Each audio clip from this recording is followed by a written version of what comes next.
Hello Reimaginers, and welcome to an updated scavenger cooking, or as I like to call it, the I need to learn to make edible things so I don't go eat out every other day hour. But you know, that title was a bit too long, so I'll stick with scavenger cooking. In the past we had this fluffy dog puppet do it, and then way back in the day we had this dragon puppet do it, but neither of them exist anymore. They're gone, they ceased to exist. So, it's going to be me attempting to show off my very poor cooking skills of things you can slap together that will hopefully taste delicious. And I will also be cycling through my puppet companions to cover their favorite meals.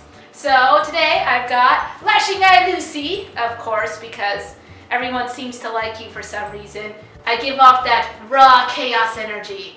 Sure, let's call it that. So we're going to be making one of Lucy's favorite meals, which is a nice grilled cheese with meat inside, preferably bacon, lots of bacon. Okay, so we're making a bacon grilled cheese with some soup on the side, and it has to be spicy. It has to be spicy. No plain things. I need the spiciness. The spicy fuels me rage. So in order to make Lucy's spicy bacon grilled cheese, we're going to need some ingredients, yeah. Obviously, to make a grilled cheese, we're going to need some bread. Our favorite kind of bread to use is the Texas toast because it really makes that nice cheesy goodness when it is cooked together. I think that made sense. Did that make sense? Sure, that made sense. I'm gonna use this, but any kind of bread will do. We have our bacon pieces, of course, for the bacon part of Lucy's grilled cheese. Yeah. And of course, you need cheese in a grilled cheese. But since Lucy wants that extra spice factor, we are going to be using some jalapeno and habanero jack cheese. So, special kind of spicy cheese. Of course, if you don't want your grilled cheese to be spicy, just pick your favorite slices of cheese. It can be cheddar, it can be Swiss. Arguably, any kind of cheese can become a grilled cheese. Any kind of sliced cheese can become a grilled cheese. There's my words of wisdom for the week. RJ's words of wisdom. Astonishing. And we're also going to be using some butter for our bread.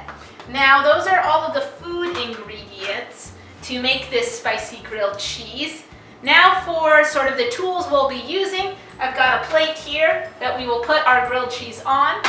We're gonna have a knife to help spread the butter. We're going to have a bowl, which I will be using to melt the butter on for our grilled cheese. And the most important part, you need a grill. Yeah! So this is our grill today. It's just a simple handheld grill.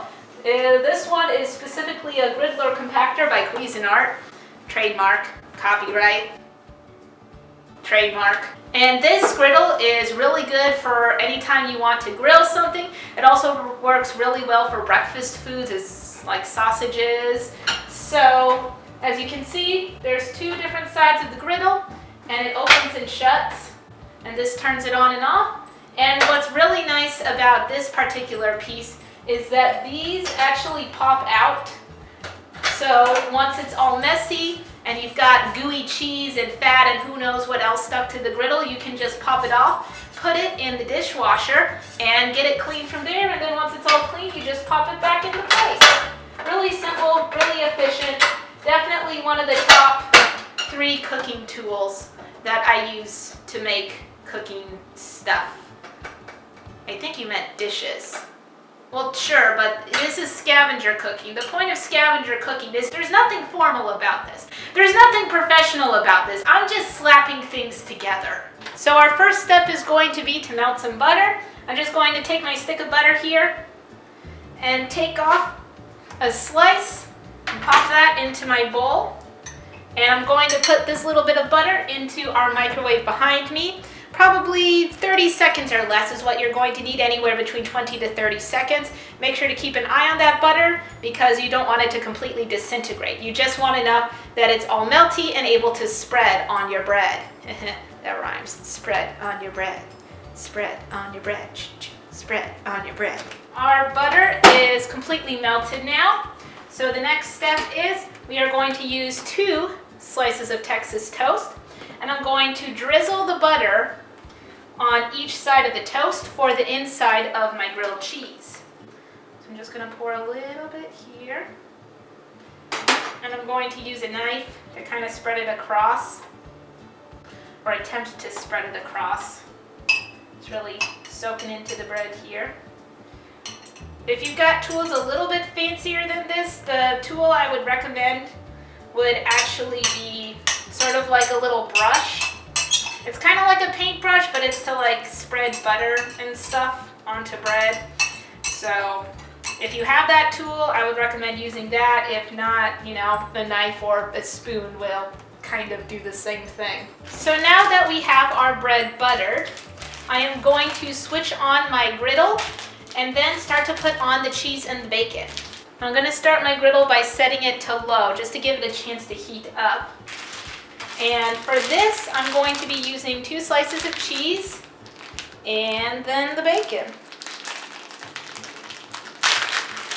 So whatever your cheese of choice is, go ahead and take your first slice and put it alongside the butter of your bread. And since we're making a bacon cream grilled cheese, I'm going to take some bacon bits and sprinkle it over the cheese. Get lots of bacon in there. And now I'm going to finish this off by taking 1 more slice of cheese and sandwiching it right on top of the bacon, and then taking the second piece of bread and putting it on top of that.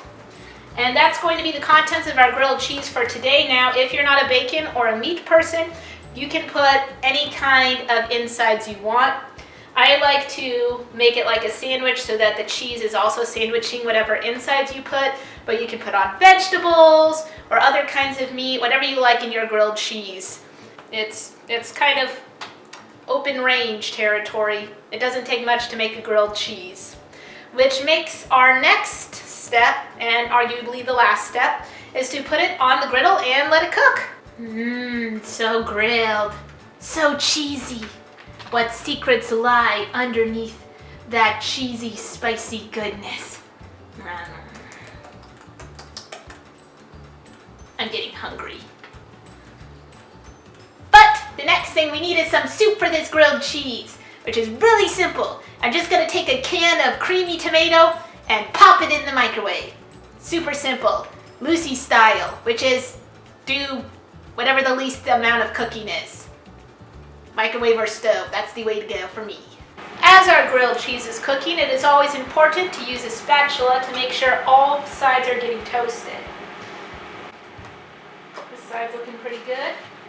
I'm going to turn this one around a little bit so that one half isn't lifted up and the other half isn't squished flat. Once your grilled cheese is ready, you can pop it onto the plate and cut it into triangle slices using a sharp knife. I've got a serrated knife because it's going to cut the bread a little bit better, make it nice and smooth. And here you have it, a nice, delicious, spicy grilled cheese. So spicy. Lucy, if that soup's done in the microwave, we can use it as dipping sauce. Yeah! So clearly this isn't a masterpiece or anything, but grilled cheese is really simple to throw together and always very delicious. So thank you for joining us for Scavenger Cooking. Tune in next time when I'll have another puppet companion help me cook another really easy to put together dish. Can I munch on it before it's hot? Yeah. The most important part of grilled cheese is you have to eat it while it's still hot and gooey. Let's go. Yeah.